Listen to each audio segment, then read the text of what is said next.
On vit tout de même une époque formidable. Heu, Actuellement, il y a une négociation, une médiation, qui est proposée par, les États-Unis pour tenter de régler le conflit entre l'Ukraine et la Russie et c'est d'ailleurs très intéressant de se dire que finalement les États-Unis sont au départ responsables de cette guerre par leurs ingérences en 2014 et que sous l'égide de Donald Trump, il tente de régler ce conflit. Mais au final, nous, les Français, je dirais même de façon plus générale les Européens, n'avons pas d'intérêt particulier dans ce conflit. Il ne nous concerne pas, il concerne les Ukrainiens et les Russes. Et nous, notre intérêt, c'est plutôt d'avoir, un accord de sécurité que réclame depuis des années la Russie à l'échelle du sous-continent européen, pour faire en sorte qu'il n'y ait plus de raison de guerre, que le commerce fonctionne, ce qui pourrait beaucoup aider aussi à une médiation, parce que quand le commerce fonctionne, les gens se parlent et on trouve des intérêts à éviter de se faire la guerre.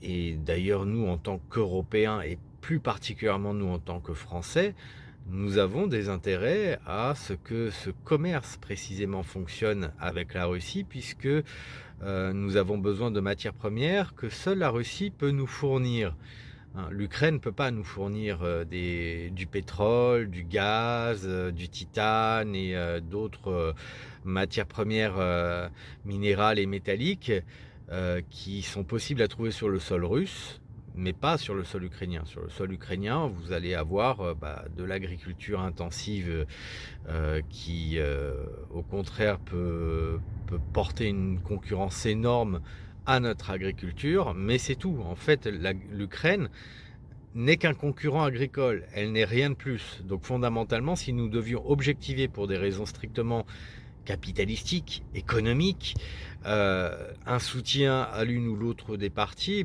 on dirait: «Désolé les Ukrainiens, vous avez aucun intérêt pour nous, vous n'êtes qu'un concurrent agricole». La Russie, en revanche, peut nous apporter des matières premières qui nous sont essentielles au fonctionnement de notre industrie.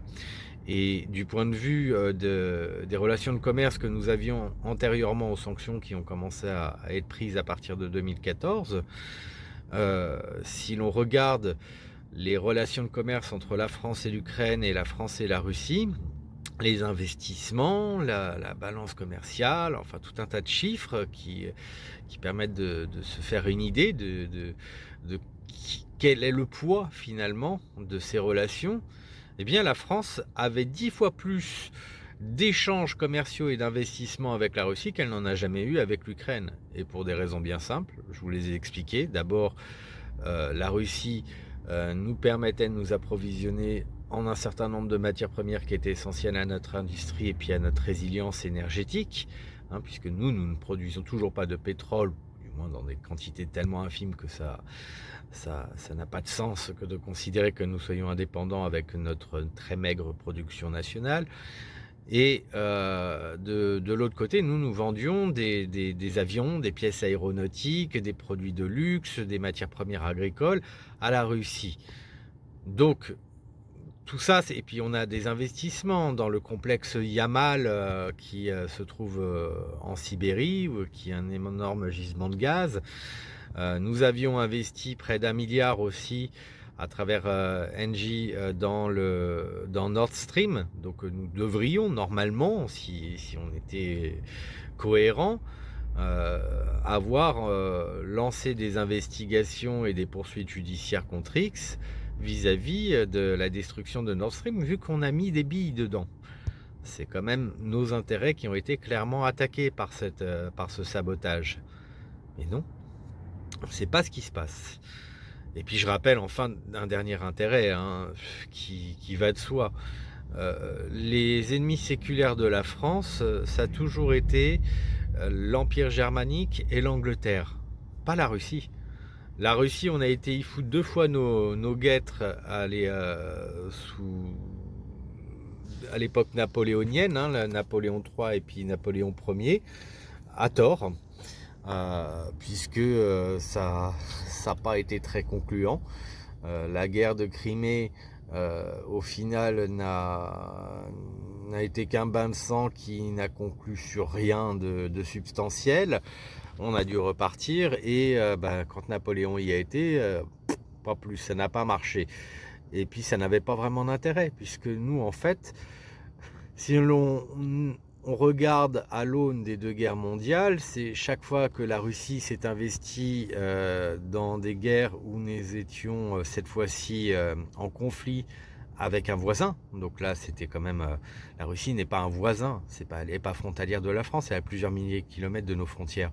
Mais lorsque nous étions en guerre contre notre ennemi séculaire qu'est l'Allemagne, le fait que la Russie soit investie était pour nous une donnée stratégique. Ça nous a permis de soulager un peu, d'une certaine façon, la ligne de front, de pouvoir obliger l'Allemagne à devoir se battre sur ces deux frontières, contre la France qui était la première pince de l'étau, et contre la Russie à travers sa frontière polonaise, ce qui lui obligeait à étendre, on va dire, son dispositif militaire et à le fatiguer. Donc pour nous, c'est toujours intéressant de se dire nous sommes nous avons de bonnes relations avec la Russie, parce que si une guerre reprend un jour, une guerre de nature industrielle et sanglante, une guerre, je cherche le bon terme, régulière, au sens où on n'utilise pas l'arme atomique, que voudrait bien s'accaparer l'Allemagne, hein. J'ai entendu notre cher Premier ministre récemment expliquer au Sénat que non, l'arme atomique ne se partage pas, mais on peut, pour des raisons politiques ou budgétaires, en mutualiser l'utilisation. Et ça pose la question de ce qui ne se partage absolument pas. La question de la dissuasion nucléaire, évidemment, occupe une place importante dans ce monopole d'autonomie et de souveraineté. Mais quels sont les éléments qui, pour des raisons soit politiques, soit budgétaires, peuvent être amenés à être mutualisés? Ça pose évidemment la question d'un certain nombre de programmes européens. Le partage, en fait, ça se partage pas, mais ça se mutualise. On joue sur les mots, mais vous avez très bien compris ce qui est dans la tête de Macron et de ses petits toutous. Enfin voilà, nous en sommes là. Nous sommes en conflit ouvert avec la Russie, alors que nous n'avons aucun intérêt, même contre nos intérêts nationaux, qu'ils soient d'ordre économique ou militaire. Et quoi qu'il arrive, nous devrions être simplement neutres par rapport à la question ukrainienne, parce que ce conflit ne nous regarde pas. Il a été provoqué par les Américains au départ, qui aujourd'hui tentent de le régler, et l'Union européenne, en fait, s'ingère dans ce conflit parce qu'elle voudrait faire entrer l'Ukraine dans l'Union européenne, ce qui nous coûterait... Alors là, pour les agriculteurs, hein, vous gueulez à raison sur le Mercosur, sur les abattages massifs de troupeaux, mais c'est rien encore par rapport au fait que l'Ukraine rentrerait dans l'Union européenne. Là, c'est votre mort assurée. C'est votre mort assurée. Même les céréaliers, les producteurs d'oléagineux de grandes cultures qui jusque-là étaient plus ou moins préservés, et encore, j'ai des échos, là, moi je livre des agriculteurs, ils me disent même les gros producteurs, les gros céréaliers actuellement sont en souffrance pour le moment. La production de patates, c'est ce qu'on m'a expliqué récemment. Un agriculteur me disait la production a été tellement bonne cette année que du coup le prix de la pomme de terre a chuté, et c'est pas rentable. Alors que pour nous, les Français, on devrait se dire c'est magnifique, on a une bonne production. Si on était dans un pays cohérent, il y aurait une négociation entre les producteurs de matières premières agricoles et le ministère de l'Agriculture, qui dirait on va négocier un prix minimum d'achat de toutes les matières premières agricoles, et c'est pas les centrales d'achat ou la bourse qui va décider du prix de la matière première agricole en France, c'est nous. C'est les producteurs, c'est le ministère qui conclut une feuille de route là-dessus, et qui pourrait aussi dire voilà ce qui nous manque, voilà ce qu'on a en trop, voilà. en gros, essayer d'établir une feuille de route pour les années à suivre et faire en sorte que nous soyons toujours résilients et indépendants sur l'agriculture. Je rappelle que nous étions l'un des tout premiers pays exportateurs de matières premières agricoles il y a encore quelques années. Aujourd'hui, nous étions vraiment un champion, hein. On pouvait s'enorgueillir de ça. Sur notre balance commerciale, l'agriculture, ça nous permettait d'exporter tellement nous avons de terres qui sont bonnes pour l'agriculture. Nous sommes un pays qui est bien arrosé. Nous avons enfin voilà, nous sommes un champion agricole, mais aujourd'hui on importe plus qu'on exporte. Voilà où on en est. Après des décennies où nous étions un champion de l'exportation de matières premières agricoles, grâce à l'Union européenne, grâce à la politique agricole, grâce à sa destruction de l'agriculture, nous avons besoin d'importer de la matière première agricole, alors que nous pouvons être tout à fait autosuffisants pour commencer du point de vue de notre production. Et voilà, on veut faire entrer l'Ukraine maintenant dans l'Union européenne. Le Mercosur, ça leur suffit pas. Abattre des troupeaux, ça leur suffit pas. Ils veulent absolument l'Ukraine dans leur giron. On ne sait pas pourquoi, un pays ultra corrompu. C'est peut-être une question de valeur de l'Union européenne, puisqu'on nous parle souvent des valeurs. C'est au nom des valeurs qu'il faut se battre. C'est pas au nom des intérêts. Je veux dire, moi, je préfère entendre parler des intérêts froids. Ah oui, c'est moins gentil, hein, parce que les intérêts, on n'est pas en train de parler avec les bons sentiments. On est en train de dire, voilà, nous sommes dans des relations entre les États, et les États n'ont pas d'amis, ils n'ont que des intérêts. C'est bien connu, et que s'il faut être en faveur de tel ou tel parti, c'est en général, normalement, en fonction de nos intérêts, ce qui n'empêche pas d'avoir pour le coup certaines valeurs qui poussent à dire, eh ben, finalement, des gens qui s'entretuent, même au nom de nos intérêts, ça n'est pas normal, il faut arrêter ça. Et quand on a des valeurs, eh bien, on essaye de pousser les deux parties qui sont en conflit à trouver le moyen de le résoudre. Hein, c'est ça, les vraies valeurs de paix, d'humanisme, etc. Ça n'est pas de pousser l'une ou l'autre partie à la guerre, c'est de dire il faut l'arrêter. Ça, c'est des valeurs humanistes. Mais comme ces gens-là ont énormément de valeurs, ils disent il faut continuer à faire la guerre. Et donc actuellement, comme je vous le disais, les Américains tentent de mener cette négociation entre la Russie et l'Ukraine, et ils sont emmerdés.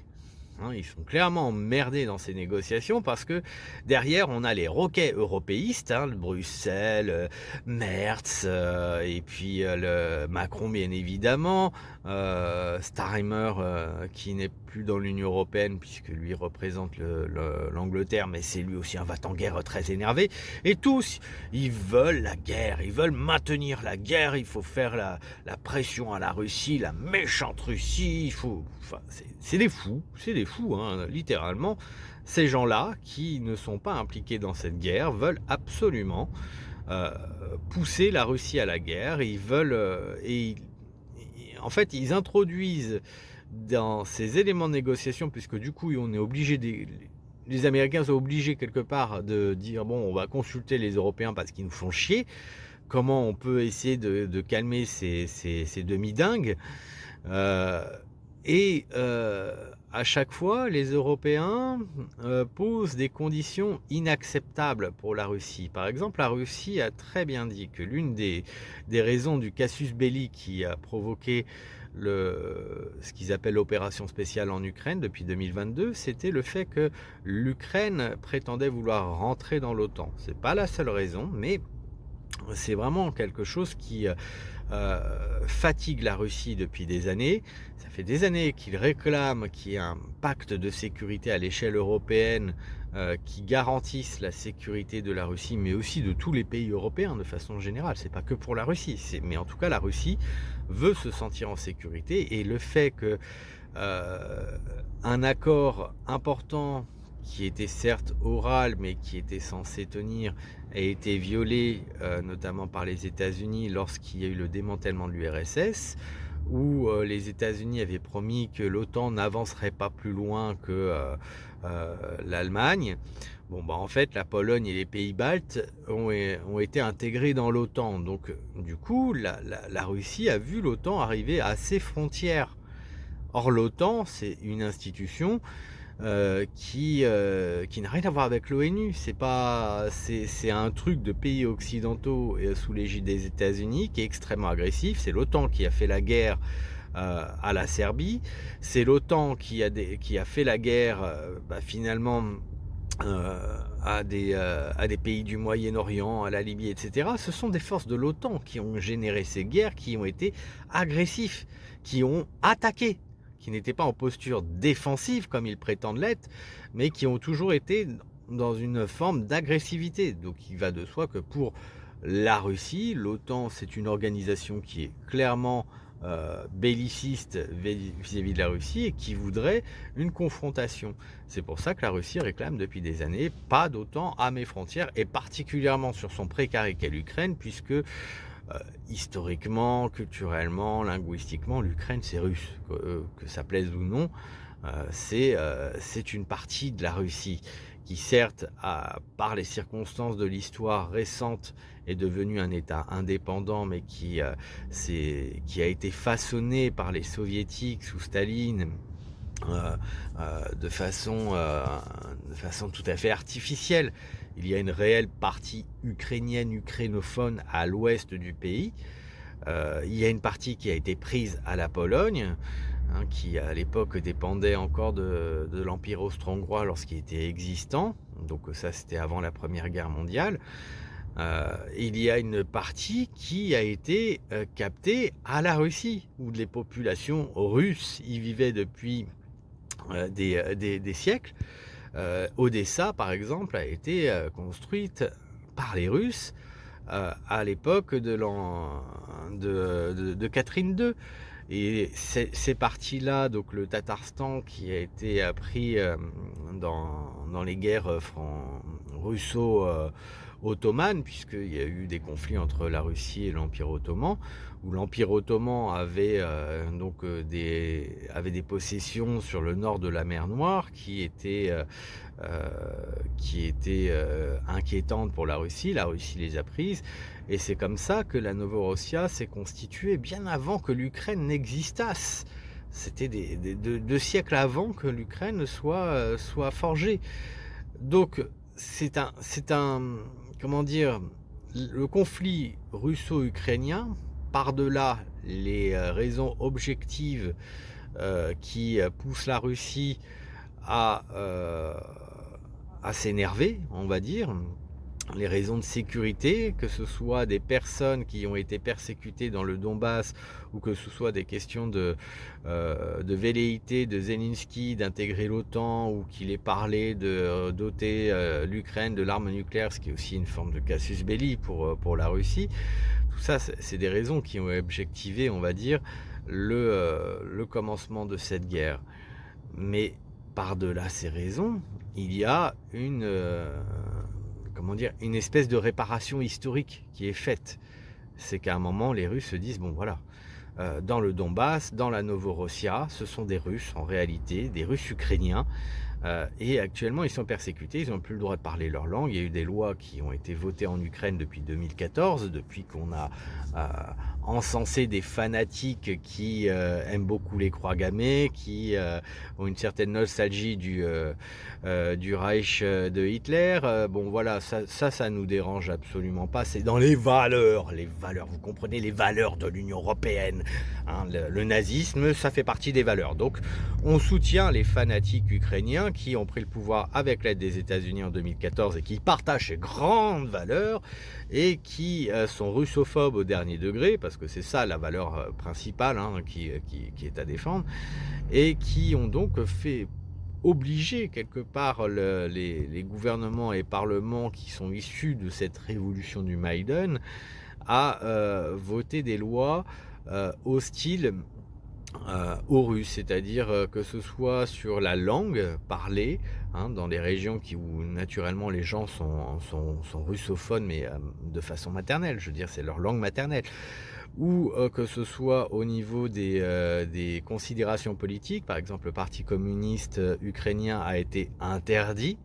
Hein, tous les Ukrainiens russes, russes ou tous les Russes de toute façon ne sont plus au Parti communiste, mais n'empêche que ça fait partie d'une diversité d'opinions politiques existantes. Et en Ukraine, ce beau pays démocratique, eh bien, le Parti communiste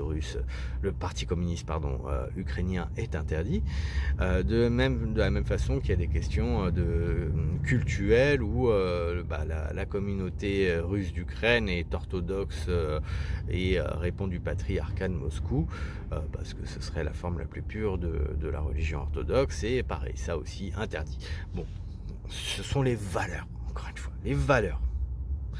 Et nous, on est complètement ingérés là-dedans, et on fait des demandes inacceptables, puisqu'on sait que la Russie a dit de toute façon, cette guerre ne s'arrêtera pas, tant que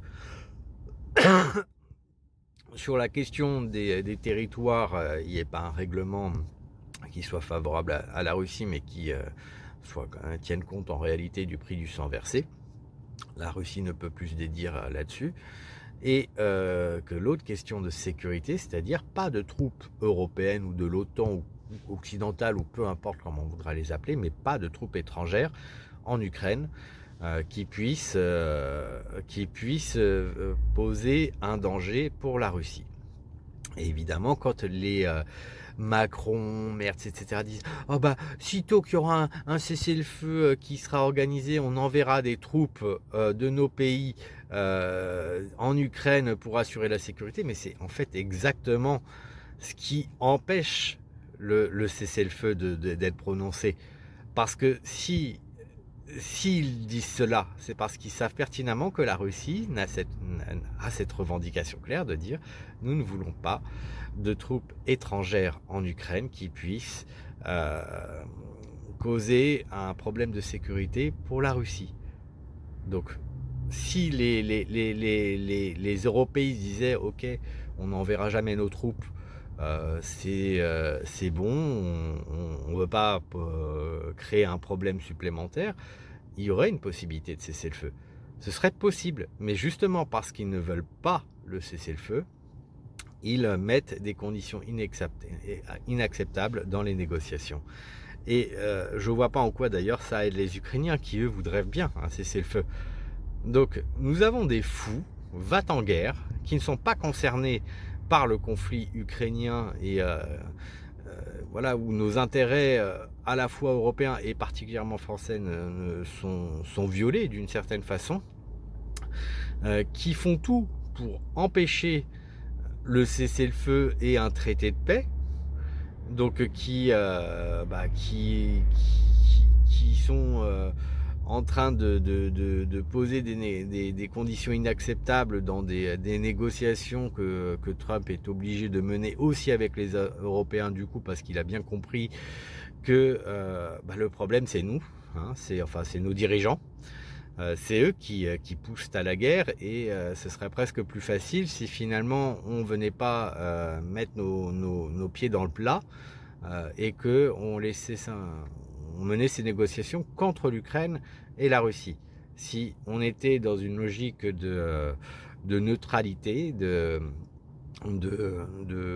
d'intelligence, de bienveillance même, et puis même de défendre nos intérêts en termes de commerce, d'approvisionnement énergétique et de sécurité, on se dirait en fait on est plutôt dans une logique d'aider au règlement du conflit. Mais non, il faut absolument, nous Européens qui sommes à poil sur le plan militaire et industriel, qu'on soit dans cette perpétuelle menace contre la Russie, ce bellicisme permanent alors qu'on n'en a même pas les moyens. Vous voyez ce que je veux dire, c'est quand même là aussi une aberration. On est dans une époque formidable, c'est-à-dire que vous avez des petits nounours qui ont des pistolets à eau, hein, et ils en ont 3-4 simplement, qui veulent défier une armée qui, elle, a tout. Les drones, les tanks, les missiles, qui a tout, et qui a la ressource pour ça, et l'aguerrissement en plus. Enfin, je veux dire, il y a un moment... faut être con, quoi. Est-ce que quand vous imaginez, je sais pas, vous êtes pas très grand, vous faites 1,60 m, vous êtes chétif, vous n'êtes pas très doué pour la bagarre. Est-ce que vous allez aller chercher le gros dur qui fait 2 mètres de haut, qui est balèze, qui est costaud euh, à l'école, et est-ce que vous allez lui dire, toi, je vais te casser la gueule? Non, si vous avez un peu de bon sens, vous vous dites, bon, je vais éviter de me fâcher avec lui et de le provoquer, ça pourrait très mal se terminer pour moi, je vais y perdre quelques dents. Mais non, voilà, c'est exactement la posture des Européens. Et dans ce monde merveilleux qu'est l'Union européenne, parce que c'est pas fini, hein, ça pourrait s'arrêter là et se dire, bon, ils sont complètement cinglés, c'est déjà en soi un petit peu inquiétant, voire beaucoup, mais c'est pas fini, c'est pas fini. Parce qu'en France, on a mis des humanitaires en prison. Un Français qui s'appelle Vincent Perfetti et Anna Novikova, qui est donc une franco-russe. C'est une Russe qui est venue s'installer en France, qui s'est mariée ici, qui a fait des enfants, et lorsque la guerre civile dans le Donbass a commencé, elle a été très sensible aux souffrances subies par les populations du Donbass, que le régime ukrainien bombardait, démolissait, au lieu de chercher à pacifier le conflit qui était né. Je vous ai évoqué les lois qui ont été votées, etc. Tout ça, ça fait une levée de bouclier. C'est ça qui a provoqué la guerre civile du Donbass. Et donc, elle a lancé une association qui s'appelle SOS Donbass, où ils ont envoyé simplement de l'aide humanitaire, donc des couvertures, des vêtements, des médicaments, des produits de soins, de la bouffe. C'est ça, SOS Donbass, c'est de l'humanitaire. Ils n'envoient pas des drones comme certaines associations, je pense à Titelman là, qui dit, nous avec notre association, on envoie des drones, des équipements, des lunettes infrarouges, etc. Enfin, eux, c'est pas, voilà, ce que Titelman fait, c'est pas envoyer quelque chose qui permet d'assister les civils, uniquement les civils, et leur apporter une aide. Non, lui, il envoie des joujoux de guerre, des joujoux de mort. Et il n'est pas embêté par la justice, ce mec-là. C'est pas lui qui va en prison en disant, vous êtes pousse au crime, vous envoyez finalement des joujoux de guerre à l'une des deux parties avec lesquelles nous ne sommes absolument pas liés. L'Ukraine n'est pas dans l'OTAN, elle n'est pas dans l'UE, ce n'est pas... Il n'y a rien qui nous lie. Pas de souci. Lui, il peut envoyer ça. Et Macron, lui, envoie des armes de guerre, des munitions, en vidant nos maigres réserves, puisqu'on est à poil, comme je vous l'ai dit. Il va taper dans nos armements nationaux pour envoyer ça à l'Ukraine. Et attention, sur le plan juridique, c'est très intéressant, parce que je vous ai dit qu'on n'est pas lié à l'Ukraine. C'est vrai et faux. Parce qu'il y a un traité de coopération bilatérale qui a été préparé par Macron entre l'Ukraine et la France, enfin entre Macron et Zelensky plutôt. Mais ce traité, normalement, comme il nous engage financièrement, constitutionnellement, il aurait dû avoir un vote du Parlement pour le ratifier. Sinon, en fait, ce traité est caduque, n'a aucune portée juridique, il n'est pas contraignant, il ne sert à rien. Il faut que le Parlement le vote dès lors que nous sommes engagés sur le plan financier. Or, il porte, je crois, sur 16 milliards d'euros. J'ai plus les chiffres en tête, mais je crois que c'est ça. C'est notre argent, hein, notre argent. C'est pas grave. Je vous rappelle qu'actuellement, là, il y a une usine Brandt qui ferme parce qu'il leur manque quelques 3 ou 5 millions d'euros, je ne sais pas. Hein, là, on parle de 16 milliards qui sont envoyés. Je vous rappelle qu'on a une dette immense à régler, mais pas grave, on envoie des milliards.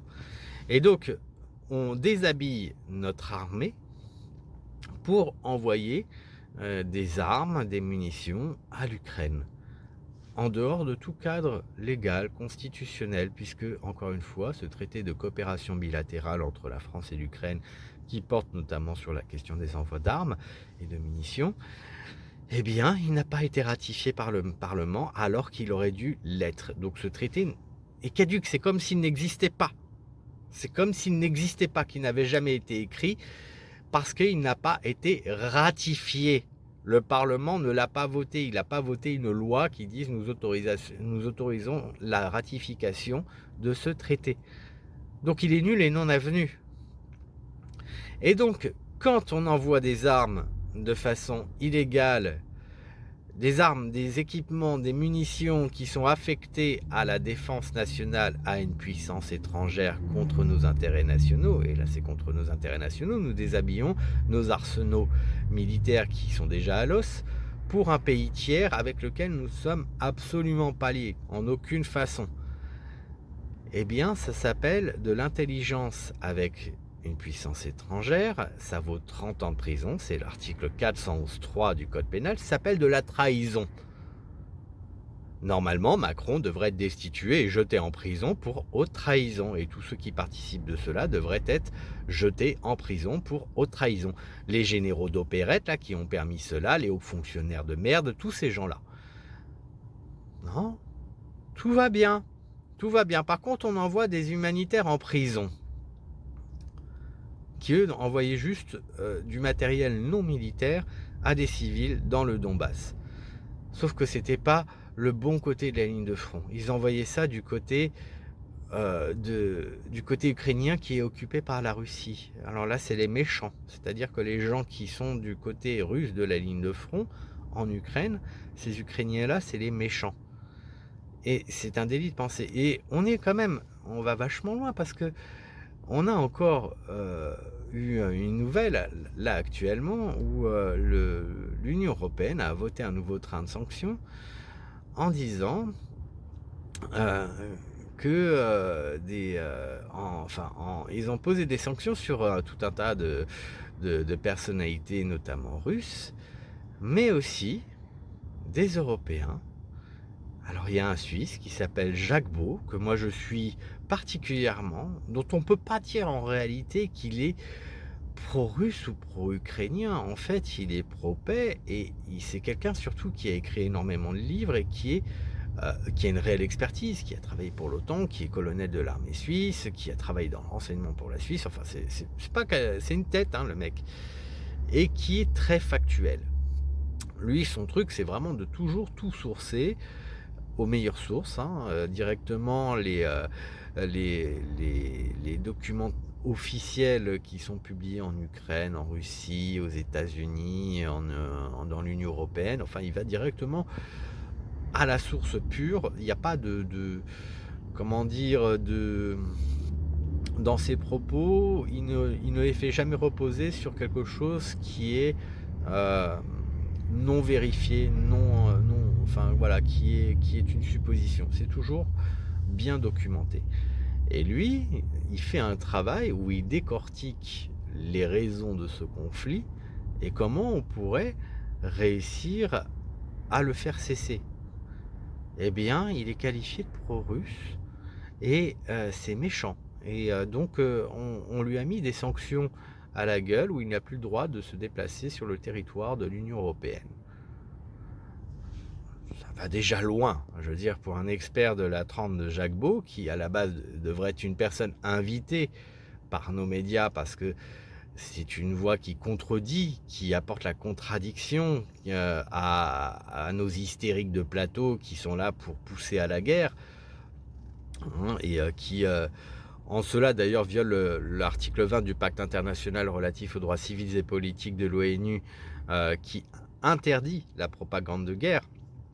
Propagande de guerre qui a été qualifiée de crime contre la paix par les attendus du tribunal de Nuremberg. Mais c'est pas grave, je veux dire, on peut s'exprimer en faveur de la guerre, pousser à la guerre dans les médias malgré tout un ensemble de textes de droit internationaux que la France a reconnus. On oublie, on passe par perte et profit. Puis la charte de Munich, c'est-à-dire le code de déontologie et d'éthique des journalistes, qui aussi interdit aux journalistes de prendre position en faveur de l'une ou l'autre partie, de faire de la propagande, de ne pas mélanger leur travail de journaliste avec celui de propagandiste. On se torche avec, c'est du papier cul, voilà. Donc, on a foutu Jacques Beau, qui est un réel expert, qui est plutôt neutre en réalité, quand on l'écoute bien, quand on comprend son propos, qui est juste quelqu'un de factuel et expert, on l'a mis dans ce train de sanctions. C'est une hérésie, mais il y a pire. Là, on a mis un pro-russe, parce que il est honnêtement pro-russe, c'est Jacques que je dise pas... j'ai plus son prénom en tête, c'est Moreau. Moi j'ai écouté un peu, mais justement parce qu'il a cette ligne un peu trop pro-russe, trop favorable à la Russie, je l'écoute avec des pincettes parce que parfois il est un peu trop enthousiaste, il est un peu trop favorable à la Russie et n'a pas justement cette espèce de neutralité qu'essaie d'obtenir Jacques Beau dans son discours. Bon, enfin, toujours est-il, lui, il est franco-russe. Et il est français, donc d'origine, il a complètement l'accent français, il vit en Russie. Et évidemment, il a toujours des intérêts en France, il a je sais pas, un appart ou une maison, enfin de temps en temps il revient en France et il revient chez lui. Et c'est un Français. Hein, il a la nationalité française, il a peut-être aussi la double nationalité russe, mais il est français à la base. Et donc, sans qu'il y ait une décision de justice quelconque, c'est Xavier Moreau, ça y est, ça me revient, je suis désolé, ça a mis du temps avant que je m'y remette. Sans qu'une décision de justice puisse avaliser cela, il est sous le régime des sanctions. C'est-à-dire que maintenant l'Union européenne se permet de sanctionner des nationaux. De dire, voilà, on va interdire à des Français de circuler dans leur propre pays, parce qu'il est la France est dans l'Union européenne. Xavier Moreau, vu que sa tonalité est pro-russe, eh bien, il n'a plus le droit de circuler dans l'Union européenne et pour le moins dans son propre pays. Vous voyez où on en est? Une décision administrative de demi-dingues qui ne sont que des fonctionnaires fondamentalement, qui ne sont élus par personne, qui n'ont aucune légitimité, pour le moins pour nous les Français. Je veux dire, qu'est-ce qu'on en a à foutre d'un commissaire européen, Kaja Kallas, la chef de la diplomatie européenne, là, qui est estonienne, je crois, de mémoire aussi. Il me semble que c'est d'Estonie qu'elle vient. Qu'est-ce qu'on en a branlé de son point de vue? Non seulement elle n'est pas élue, mais en plus elle n'est pas française. On en a rien à foutre. Van der Leyen, qu'est-ce qu'on en a à foutre de cette connasse, cette espèce de sorcière là, qui est complètement exaltée, hystérique? Elle est allemande, elle n'est pas française. Qu'est-ce qu'on en a à foutre? Et puis c'est une commissaire à la base. C'est pas une parlementaire qui a été élue. C'est pas une personne élue, c'est juste un putain de fonctionnaire, quelqu'un qui est censé appliquer des ordres. C'est tout. Donc, on en est arrivé à là où carrément l'Union européenne se permet de décréter des sanctions contre des Français. Des Français, quand bien même ils vivent sur le territoire de Russie, quand bien même ils seraient pro-russes, et c'est très très grave, hein, parce que vous comprenez, il y a des paroles autorisées ou pas, lui il a pris le parti d'être pro-russe. Et alors, au nom de quoi on peut poser des sanctions administratives d'une entité qui n'est même pas un pays, qui n'a aucune légitimité, et empêcher un Français de circuler librement sur le territoire français? Voilà où on en est. Alors, j'ai presque envie de dire finalement, aujourd'hui, ce climat de censure des opposants et de propagande en faveur de la guerre, on aurait presque envie de dire, mais au niveau médiatique, c'est presque rien désormais. On en arrive à foutre en prison des humanitaires français, hein, là encore, parce qu'ils ne pensent pas correctement, ils ne sont pas dans le bon camp. On en arrive à prendre des sanctions contre un Français et lui interdire de circuler sur le territoire national dans son propre pays. Et il va de soi que on n'est pas encore au bout de tout ça, parce que l'Ukraine a perdu de toute façon. Elle a perdu la guerre et la Russie va continuer, malgré les négociations, parce qu'elles ne peuvent aller qu'à l'échec, sachant que non seulement les questions territoriales ne sont toujours pas résolues, mais surtout les réclamations des Européens et des Ukrainiens sont tout à fait inacceptables pour la Russie. Donc la guerre va se poursuivre et l'Ukraine va continuer de perdre des territoires jusqu'au bout. Son armée va être démolie au fur et à mesure et le bain de sang va continuer.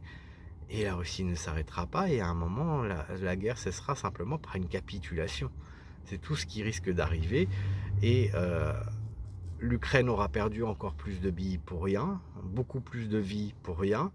Et les européistes seront face au mur de la réalité parce qu'ils ne peuvent pas faire la guerre contre la Russie. Ils aimeraient, ils appellent, hein, ils disent il nous faudrait plus de gens qui soient volontaires pour entrer dans l'armée, parce qu'il faut reconstituer nos armées, être prêts à se battre contre la Russie. La Russie elle est méchante. Mais les gens ils en ont rien à branler. Ils n'ont pas envie de se battre contre la Russie. C'est pas pour ça qu'ils vont s'engager dans l'armée. Défendre leur pays, oui. Mais ils n'ont pas envie d'aller défendre l'Ukraine. Ils en ont rien à foutre. Et heureusement, parce que la majorité des gens ont du bon sens. Personne n'ira mourir pour l'Ukraine. Donc les Merz, Macron et Starmer peuvent aboyer en disant il nous faut des volontaires pour reconstituer nos armées et puis on va aller attaquer la Russie, on va aller aider l'Ukraine. Les gens s'en foutent. Ils ne mourront pas pour ça. Ils n'iront pas mourir pour ça. C'est pas pour ça qu'ils s'engageront dans l'armée. C'est pour défendre leur pays. Et or, la Russie ne nous agresse pas. La Russie n'est pas à nos frontières. La Russie ne nous envahit pas. Et la Russie voudrait même restaurer des relations de paix et de commerce avec l'Europe. Donc c'est complètement con. C'est complètement con. C'est juste de la communication de guerre. Mais ça ne marchera pas. Donc à un moment, tout le monde va se retrouver face au fait accompli. Et je pense que l'Union européenne va exploser pour ces raisons, parce que je ne parle même pas des milliards que l'Union européenne va absolument engloutir dans ce conflit avec nos impôts. C'est les impôts de Bibi, hein. 20% 18% très exactement de tout ce que l'Union européenne utilise comme subside et ventile à droite à gauche, notamment pour l'Ukraine, où ça a été aussi pour le Covid, etc. C'est les Français qui payent. Hein, donc il faut être clair avec ça. L'Union européenne n'est pas un État, elle ne prélève pas de l'impôt, elle reçoit des dotations des États qui sont enfermés dans cette horreur, dans cette usine à gaz. Donc, actuellement, les européistes le disent eux-mêmes, si l'Ukraine perd, ça pourrait être la fin de l'Union européenne. Bah oui, vous faites tellement de conneries. Vous êtes même prêt à foutre en l'air l'euro avec l'histoire d'Euroclear. Vous voulez, avec les avoirs russes, non seulement les geler, mais aussi les utiliser contre la Russie. C'est du vol, hein. En droit international, c'est du vol. Or, il n'y a pas un pays dans le monde qui voudra continuer d'investir dans l'euro s'ils se disent nos fonds souverains, nos avoirs, l'argent de nos populations qui est normalement sert au commerce, si jamais vous pouvez, du fait d'un conflit avec notre pays, d'un désaccord, le geler et le voler, en fait on va retirer nos billes. Et finalement c'est ce qui tuera l'euro. Parce que l'euro n'aura plus de crédibilité en tant que monnaie internationale, comme monnaie de commerce. Ils sont prêts à tout saboter et ils se sabordent. Et c'est vraiment une hystérie qui est absolument conséquente. Je pense qu'ils ne s'arrêteront pas là et qu'ils vont vraiment commencer à enfermer des opposants.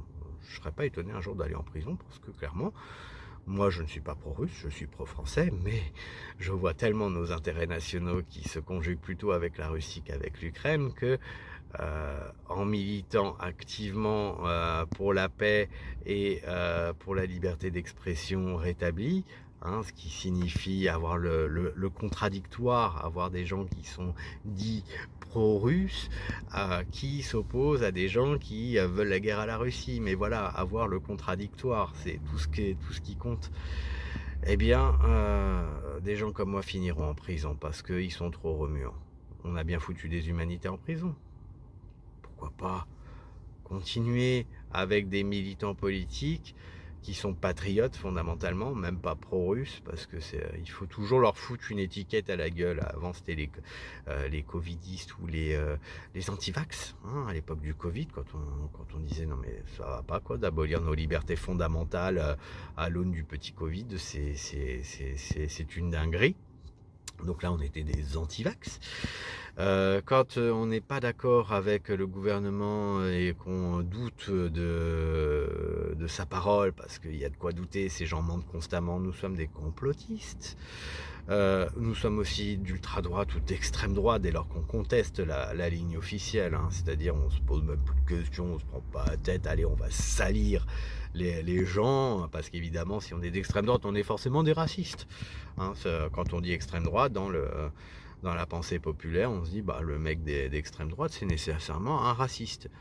C'est facile de salir, hein. C'est jamais de l'ultra gauche, hein. C'est ça qui est assez marrant.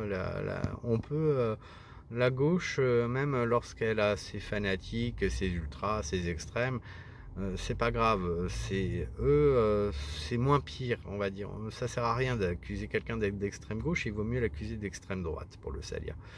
C'est assez rigolo. Pourtant, on pourrait en parler de l'extrême gauche, mais toujours est-il, voilà.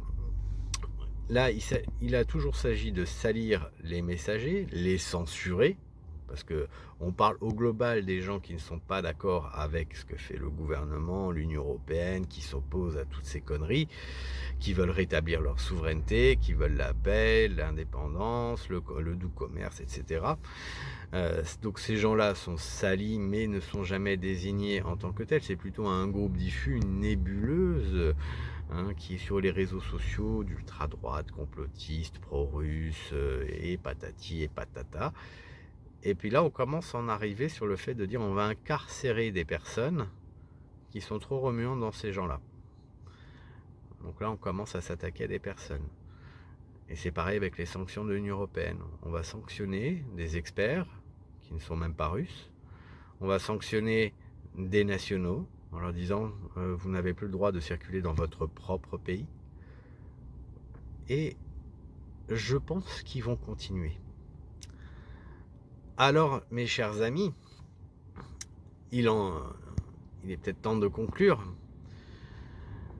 Le samedi 3 janvier prochain, nous allons recommencer ce que l'on fait tous les 2 mois, une mobilisation devant les grands médias, et en particulier on va là cette fois-ci débuter devant Radio Courtoisie, mais pour leur rendre honneur, parce que eux rendent honneur à la presse réellement qui informe, qui donne, qui défend une certaine idée de ce que doit être le journalisme, et sont des médias alternatifs.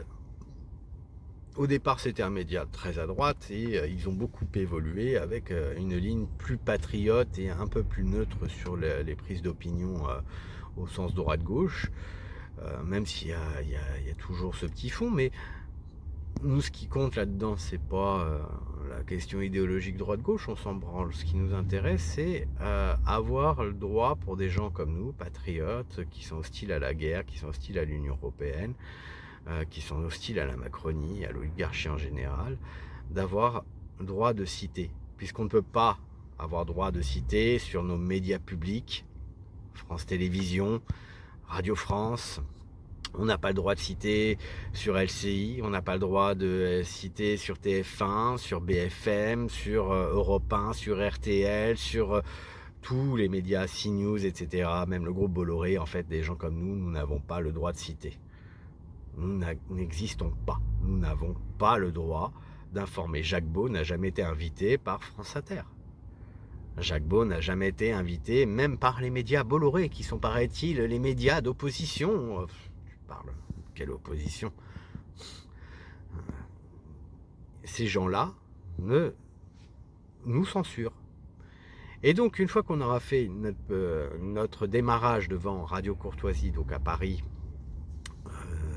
c'est près de la porte de Je ne vais pas dire de bêtises, mais bon, cherchez l'adresse et puis on vous communiquera de toute façon des informations. Allez sur notre Vigimedia, notre site vigimedia.info ou notre page Facebook ou sur notre compte Twitter ou sur Telegram. Vous aurez toutes les infos de toute façon.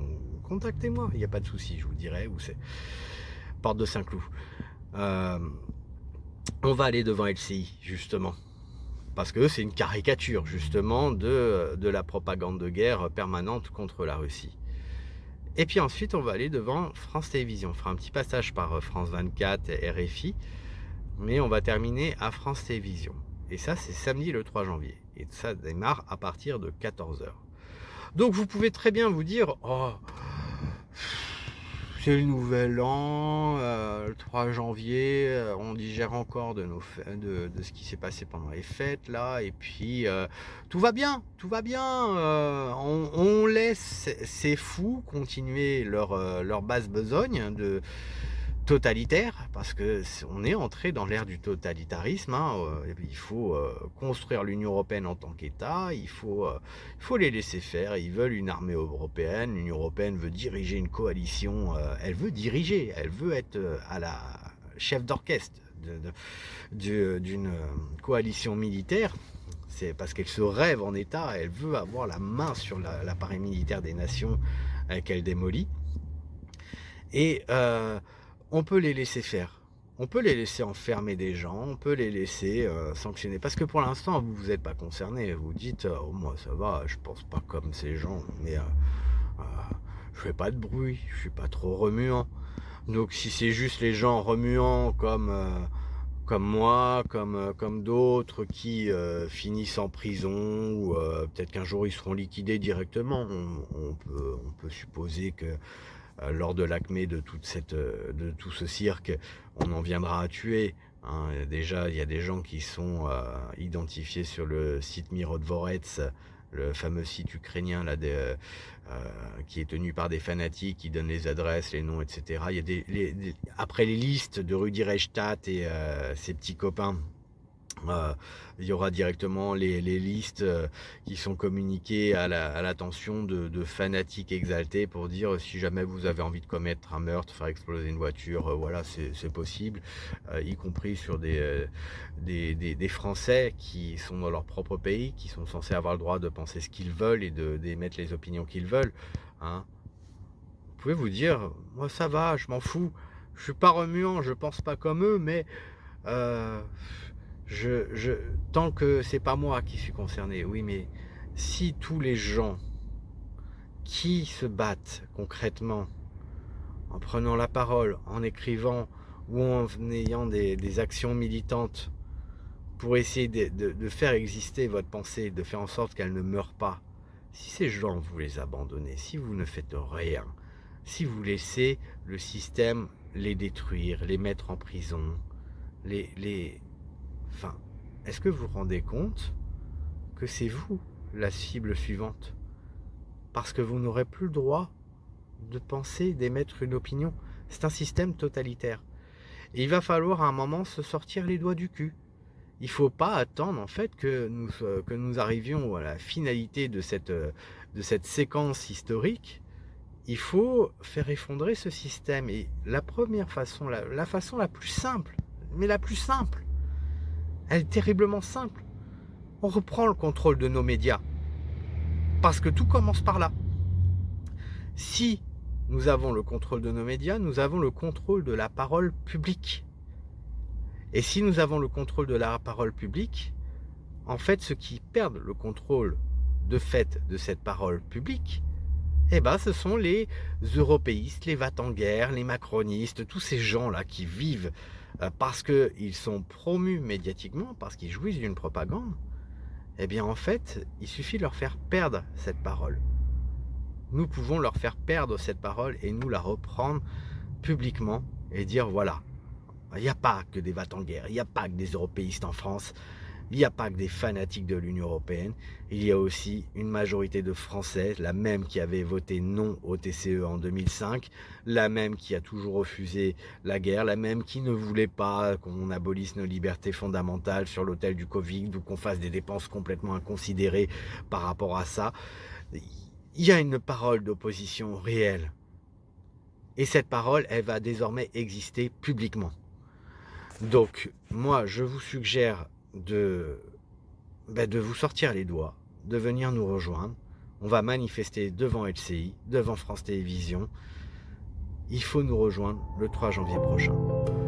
J'espère que mon appel à mobilisation sera particulièrement intelligible cette fois-ci avec ce que je vous aurais expliqué auparavant et que vous serez nombreux. À bientôt.